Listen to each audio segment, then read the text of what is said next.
2 Samuel 14:15 இதில் நம்ம பார்க்கும்போது ஒரு விஷயம் வருது. என்னன்னு சொல்லி பார்த்தோன்னா, அப்சலோம் வந்து தன்னுடைய சகோதரி தாமாரை சீரழித்து போட்ட அம்னோனை வந்து கொன்று போடுகிறார். இதே நிமித்தமாக தாவீது ராஜாவுக்கு பயந்துட்டு ஓடிடுறாரு. ஓடிட்டு இப்போ என்ன ஆகுது, அவர் சில வருடங்கள் இருக்கிறாரு. அவர் கேசூரில் இருக்கிறார்னு போட்டிருக்கு. இந்த கேசூர் இது வந்து யாருதுன்னு சொல்லி பார்த்தோன்னா, அந்த அப்சலோமினுடைய தாத்தா. அதாவது அப்சலோமினுடைய தாய் தாவீதுனுடைய மனைவி இருக்காங்கல்ல, அவங்க வந்து யார் அப்படின்னு சொல்லி பார்த்தோன்னா, கேசூரின் ராஜாவின் குமாரத்தி. ஓகேவா? ஸோ அதனால தான் அப்சலோம் என்ன பண்ணுறாரு, தன்னுடைய தாத்தா அவங்க அம்மாவோட அப்பா கிட்ட அவர் போயிடுறாரு. போய் அங்கே 2 வருடம் கிட்ட இருக்கிறாரு. அப்பாட்ட இருந்து எந்த ஒரு நோட்டீஸும் வரல. ஸோ இந்த சூழ்நிலையில் அவர் என்ன பண்ணுறாங்கன்னா, யோவாப் தான் வந்து செருயாவின் மகன், இந்த தாவீதினுடைய அக்காவுடைய பையன். அவர் தான் வந்து படைத்தலைவனா சேனாதிபதியா முக்கியமான ஆளா இருக்கிறாரு. அவர் என்ன பண்றாரு, தெக்கோவாவில் இருக்கிற புத்தியுள்ள ஒரு ஸ்திரியை அழைத்து வந்து, இது ரொம்ப அழகா இருக்குல்ல, இவர் போய் பேசல, இவர் எவ்வளவு புத்தியாய் செய்றார் பாருங்க. ஒரு புத்தியுள்ள ஸ்திரியை அழைத்து வந்து தனக்கு நடந்தது மாதிரியே அந்த பெண் வந்து சில காரியங்களை சொல்றாங்க. சொன்ன உடனே இந்த ராஜா அதை கேட்கிறாரு பாருங்களேன். எனக்கு அதான் ஆச்சரியமா இருந்தது. இந்த ஸ்திரீ வந்து ஃபர்ஸ்ட் சொல்றாங்க, இந்த மாதிரி என்னுடைய பையன் ஒரு பையனை கொன்னுட்டான், இன்னொரு பையனே கொன்னுட்டான், இந்த பையனையும் வந்து ஊரார் எல்லாரும் அழிக்கணும்னு வர்றாங்க ராஜா, எனக்கு நியாயம் செய்யுங்க அப்படின்னு சொல்லும்போது ராஜா சொல்றாரு 10ஆம் வசனத்துல, அதற்கு ராஜா, உனக்கு விரோதமாய் பேசுகிறவனை என்னிடத்தில் கொண்டு வா, அப்பொழுது அவன் இனி உன்னை தொடாதிருப்பான் அப்படின்னு சொல்லிட்டு அவர் சொல்றாரு. அப்போ இதோடயே அவங்க ஆக்சுவலா கட்டாயி போயிருக்கணும். ஆனா அவங்க வந்து ஸ்டாண்ட் பண்றாங்க. பண்ணி என்ன விஷயத்துக்காக வந்தாங்களோ அதை ராஜா புரிந்து கொள்ளும்படி எளிமையாய் அழகா ஒரு ஸ்வீட் டயலாக் இல்ல அழகா சொல்றாங்க. தாவீதுக்கு புரிந்த உடனே, இதெல்லாம் யோவாப் தானே உனக்கு சொல்லி கொடுத்தான் அப்படின்னு சொன்னோடனே, ஆமா யோவாப் தான் சொன்னாரு அப்படின்னு சொல்றாங்க. அதுக்கடுத்துதான் அவர் அதுக்கு ரெஸ்பாண்ட் பண்ணி பாருங்களேன், தன்னுடைய மகனாகிய அப்சலோமை அழைத்து வரும்படி சொல்றாரு. அதுக்கடுத்து தன்னுடைய மகன் அப்சலோமை வந்து முத்தமிடுகிற காரியத்தை நம்ம பார்க்கிறோம். இதுல இருந்து நாம கற்றுக்கொள்ள வேண்டிய சில காரியம் என்னன்னா, இந்த தாவீது எவ்வளவு எளிமை உள்ளவராக இருக்கிறார், ஆவியில் எளிமை உள்ளவராக. அவ்வளவு பெரிய ராஜா. அந்த காலத்துல வந்து பெண்கள் வந்து மதிக்கப்படாதவர்களாக இருந்தாங்க. பெண்கள் சொல்ற சாட்சியவே நம்ப மாட்டாங்க. ஆனா அந்த பெண் வந்து ஒரு ரெக்வஸ்ட் பண்றாங்க, கேட்கிறாரு. அதுக்கு பிறகும் எனக்கு டைம் இல்லை போ அப்படின்லாம் சொல்லல. அவங்க என்ன சொல்ல வர்றாங்கறத முழுவதுமா கேட்கிறாரு. அது எவ்வளோ, அதை வந்து இந்த லேடி அப்ரிஷியேட் பண்றாங்க. தெக்கோவாவின் புத்தியுள்ள ஸ்திரீ அப்ரிஷியேட் பண்றாங்க. 2 சாமுவேல் 14:17 வசனத்துல, ராஜாவாக என் ஆண்டவனுடைய வார்த்தை எனக்கு ஆறுதலாய் இருக்கும் என்று உமது அடியாளாகிய நான் எண்ணினேன். நன்மையையும் தீமையையும் கேட்கும்படி ராஜாவாகிய என் ஆண்டவன் தேவனுடைய தூதனை போல இருக்கிறார். இதற்காக உம்முடைய தேவனாகிய கர்த்தர் உம்மோடே கூட இருக்கிறார் என்றால். எப்படி அதை கரெக்டா பார்த்து அதை பாராட்டுறாங்க பாருங்க. நாமும் கூட பெரியவங்களோ சிறியவங்களோ அவங்க கிட்ட இருக்க நன்மையான காரியங்களை நம்ம பாராட்ட வேண்டும். இவங்க சொல்றாங்க, கேட்குறீங்களே, நல்லதோ கெட்டதோ சொல்றதை கேட்குறீங்களே அப்படின்னு. நம் தேவன் கூட அப்படிதானே இல்ல, நம்ம பேசுறது எல்லாத்தையும் கர்த்தர் கேட்கிறவராக இருக்கிறார். தாவீதின் குமாரன். ஹல்லேலூயா, ஹல்லேலூயா. அதுக்கடுத்து பார்த்தோன்னா, இங்க வந்து யோவாபு பார்த்து கேட்கிறார் ராஜா 21ஆம் வசனத்துல. அப்பொழுது ராஜா யோவாபை பார்த்து, இதோ இந்த காரியத்தை எல்லாம் செய்கிறேன், நீ போய் அப்சலோம் என்னும் என் பிள்ளையாண்டனை அழைச்சிட்டு வான்னு சொல்றாரு. அப்போ அந்த யோவாப் சொல்றாரு, சேனாதிபதி தான் அவர் சொல்றாரு, ராஜாவுக்கு முன்பாக முகம் குப்புற விழுந்து வணங்கி ராஜாவை வாழ்த்தி, ராஜா தமது அடியானுடைய வார்த்தையின்படி செய்ததினால் அப்படின்றாரு. அப்போ ராஜாவாக இருந்தாலும் தனக்கு கீழ் உள்ளவர்களுடைய வார்த்தையின்படி செய்கிறார். பாத்தீங்களா? இன்றைக்கு நம்ம குடும்பங்கள்ல நம்ம ஒருவேளை நம்ம தான் தலைவராக இருக்கலாம், தலைவியாக இருக்கிறோம். நம்ம குடும்பத்தின் காரியங்கள், அவங்க சொல்ற விஷயம் சின்னவங்களா கூட இருக்கலாம். அவங்க சொல்ற காரியத்திலேயே உள்ள நன்மைகளை நம்ம பார்க்கிறோமா, இல்லைன்னா நான் பெரிய ஆளு, நான் நினைச்சதை மட்டும் தான் செய்வேன் அப்படின்ற மாதிரி இருக்கிறோமான்றதை நம்ம பார்க்க வேண்டும். அப்ப இந்த தாவீது ராஜாவிடமிருந்து இந்த தாழ்மையான குணாதிசயங்களை, ஆவியில் எளிமையான ஒரு சுபாவத்தை நம்ம கற்றுக்கொள்ள வேண்டும். ஹல்லேலூயா. அது மாதிரி அடுத்த அதிகாரத்துல பார்த்தோம்னா, இந்த ராஜா தன்னுடைய மகனாகிய அப்சலோமுக்கு தப்பி போகிறதை பார்க்கிறோம். இது வந்து அதாவது சங்கீதம் 3ஆம் அதிகாரத்துல அந்த ஹெட்டிங்காவே அதான் கொடுத்திருக்கோம். தாவீது தன் குமாரனாகிய அப்சலோமுக்கு தப்பி ஓடி போகையில் எழுதப்பட்ட சங்கீதம் அப்படின்னு சொல்லிட்டு அதுல போடப்பட்டிருக்கும். ஆனா அந்த அதிகாரத்திலேயே போட்டிருக்கும், எனக்கு விரோதமாய் சுற்றிலும் படையெடுத்து வருகிற 10,000 பேருக்கும் நான் பயப்படேன். 10,000 பேருக்கும் பயப்பட மாட்டேன். ஆனா என் பையன் வர்றான். அவன நான் கொன்றக்கூடாது. ஸோ அவனுக்கு தப்பி நான் நடந்து போகிறேன். பாருங்களேன். அதுல இந்த அந்த கான்டெக்ஸ்ட் வந்து இங்க தான் இருக்கு. இந்த 2 சாமுவேல் 15ஆம் அதிகாரத்துல தான் அந்த சம்பவம் இருக்கு. அதுல பாருங்களேன். அதுல 14ஆம் வசனத்துல, அப்பொழுது தாவீது எருசலேமிலே தன்னுடைய எல்லா ஊழியக்காரர் எல்லாத்தையும் நோக்கி, எழுந்து ஓடிப் போவோம், இல்லாவிட்டால் நாம் அப்சலோமுக்கு தப்ப இடமில்லை, அவன் தீவிரமா வந்து பொல்லாப்பு செய்வான்னு சொல்லிட்டு அவர் சொல்லுகிற காரியத்தை பார்க்கிறோம். 30ஆம் வசனத்துல, தாவீது தன் முகத்தை மூடி வெறுங்காலால் நடந்து அழுது கொண்டு ஒலிவமலையின் மேல் ஏறி போனான். அவனோடு இருந்த சகல ஜனங்களும் முகத்தை மூடி அழுது கொண்டு ஏறினார்கள். இந்த பாருங்களேன்.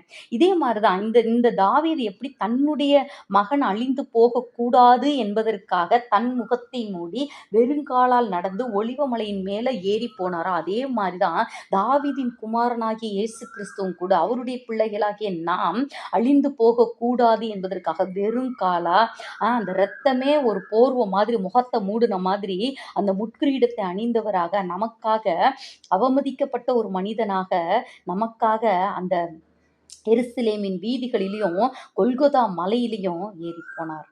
ஆமென். ஹல்லேலூயா, ஹல்லேலூயா, ஹல்லேலூயா. இந்த தாவீது பாருங்களேன், இந்த ஒரு சூழ்நிலையில கூட கரெக்டா வந்து பிரிச்சு கொடுக்குறார் வர்க்க. ஈத்தாய் வர்றாரு, நீ நேத்து தானே எங்களோட வந்த, நீ வராத கிளம்புன்றாரு. அவர் சொல்றாரு, செத்தாலும் பொழைச்சாலும் நான் உங்களோட தான் வருவேன் அப்படின்னு. ஈத்தாய் சொல்றாரு, சரி நீ நடந்து வா அப்படின்னு சொல்லிட்டு அவருக்கு ஒரு ஒர்க்கு கொடுக்குறாரு. அடுத்து சாதோக் வர்றாரு, நீ வா, உனக்கு வந்து இந்த பெட்டியை கொண்டு போய் நீ எருசலேமுக்கு போ அப்படிங்கிறார். ஊசாய் வர்றாரு, நீ வந்தா எனக்கு பாரமா இருப்ப அப்படிங்கிறார். பாரமா இருக்கிறதுனால தேவையற்றவர் அல்ல.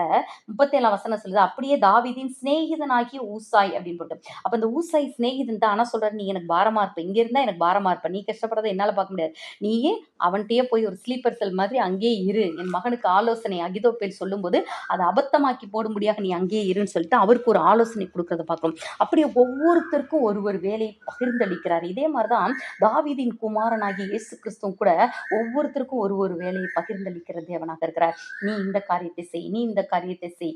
ஒரு ஆபீஸ் இருக்கு அப்படின்னா அதுல வந்து வாட்ச்மேனும் இருப்பாங்க, கூட்டுறவங்களும் இருப்பாங்க, சிஇஓவும் இருப்பாரு, மேனேஜரும் இருப்பாங்க, எல்லா டீ கொண்டு வரவர் இருப்பாங்க, எல்லாருக்கும் ஒரு வேலை.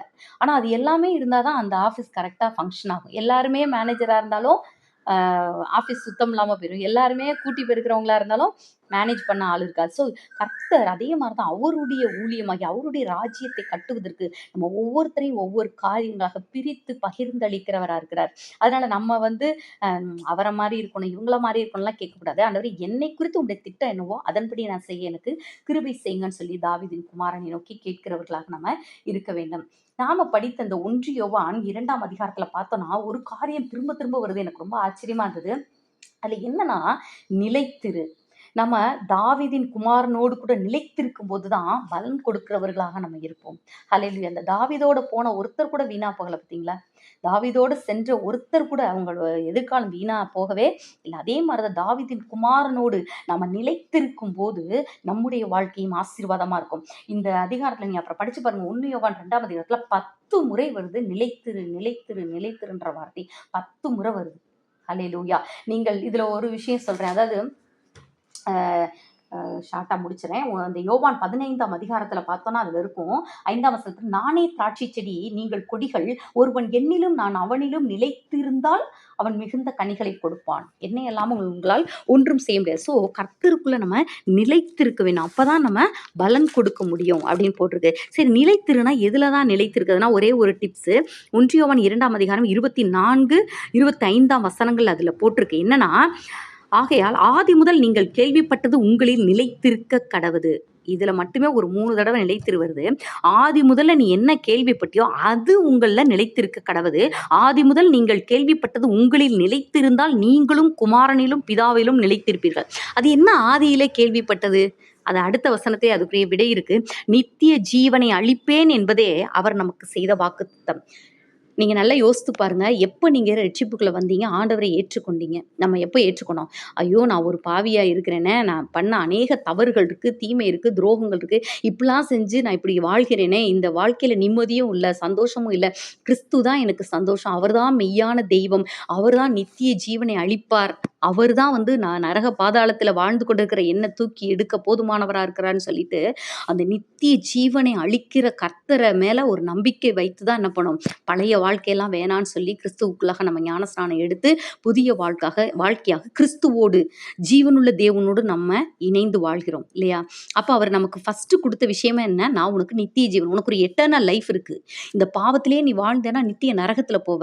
ஆனா அந்த பாவத்த விட்டு நீ இப்ப வெளியில வர சம்மதித்தாயானால், என்னுடைய விலையேற பெற்ற ரத்தத்தினால உன்ன நான் கழுவி சுத்திகரித்த அந்த 2ஆம் வசனத்துல இருக்கு பாருங்க. நம்முடைய பாவங்களை நிவிர்த்தி செய்கிற கிருபாதார பலி அவர். அவர் வந்து நம்முடைய பாவங்களை மாத்திரமல்ல, சர்வலோகத்தின் பாவங்களை நிவிர்த்தி செய்கிற பலி. நானா தான் இருக்கிறேன். என்னுடைய இரத்தத்துல உன்னுடைய பாவங்கள் கழுவப்படுமானால், உனக்கு நித்திய வாழ்க்கை, நித்திய பரலோக சந்தோஷம் இருக்கும்னு ஆண்டவர் சொன்னார்ல. அதுக்காக தானே ஓடி வந்தோம். அப்ப அததான் சொல்றாரு. ஆதி முதல் நீ கேள்விப்பட்டது உன்னில் நிலைத்திருந்தால், நீங்களும் குமாரனிலும் பிதாவிலும் நிலைத்திருப்பீர்கள். ஆரம்பத்துல நம்ம வந்ததுக்கு காரணம் நித்திய ஜீவன் தான். ஆனா நாள் ஆக ஆக தான் நமக்குள்ள இது நடந்தா நான் இன்னும் நல்லா இருப்பேன். இது கிடைச்சா, இந்த கவர்மெண்ட் ஜாப் கிடைச்சா, இல்லன்னா இந்த அளவு மார்க் வந்துச்சுன்னா, இல்ல இந்த பொருள் கிடைச்சுச்சுன்னா, இது நடந்துச்சுன்னா, இது நடக்கலன்னா ஆண்டவருக்கு என்னைய பிடிக்கல. இது கிடைக்கலன்னா ஆண்டவருக்கு எனக்கு பிடிக்கல. ஆண்டவர் என்னைய வெறுக்கிறாரு. இது இப்படி போகுதுன்னா ஆண்டவர் என்னை பகைக்கிறாருன்னு சொல்லிலாம் அந்த உல்டாலாம் எப்போ வந்துச்சு? அதுக்கடுத்து.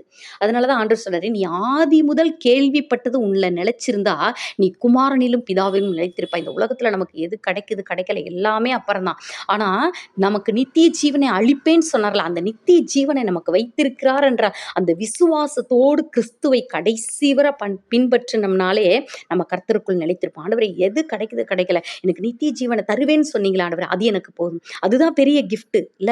இந்த உலகத்துல நம்ம கேட்கிற காரியங்கள் எல்லாம் உலகத்தோடு ஒன்றுமில்லாமல் அழிந்து போகக்கூடிய காரியங்கள். நமக்கு அழியாத ஒன்றின நித்திய ஜீவனை தருவேன் என்று சொன்னதான். அப்போ அந்த நித்திய ஜீவனை தருவேன்னு சொன்னீங்களே தகப்பனே, அதை நீங்க எனக்கு தர போதுமானவராக இருக்கிறீர்கள். அது எனக்கு போதும்னு சொல்லி வாழ்ந்தோம்னா, நம்ம அவருடைய அன்பிலே நிலைத்திருப்போம். அவர் சொல்ற காரியங்களை எல்லாத்தையும் கேட்போம். இல்லன்னா, நம்ம வேற வேற வச்சு இது நடக்கலன்னா நீங்க வந்து என்னை விட்டுட்டீங்க. இப்படி இருந்ததுன்னா நீங்க என்னை விட்டுட்டீங்கன்னு சொல்லி அவரை குற்றம் சுமத்துகிறவர்களாக நாம இருப்போம். இன்று தாவீதின் குமாரனோடு கூட நாம் நிலைத்திருப்போம். நித்திய ஜீவனை பெற்றுக்கொள்வோம். கர்த்தருடைய வருகை சமீபமா இருக்கிறது. நாம் நம்மை கிறிஸ்துவுக்குள்ளாக நிலைத்திருக்க எல்லா காரியங்களும் நம்ம செய்வோம். கர்த்தருக்கு பிரியமாக வாழ்வோம். நம்முடைய கண்களை மூடி செபிப்போம்.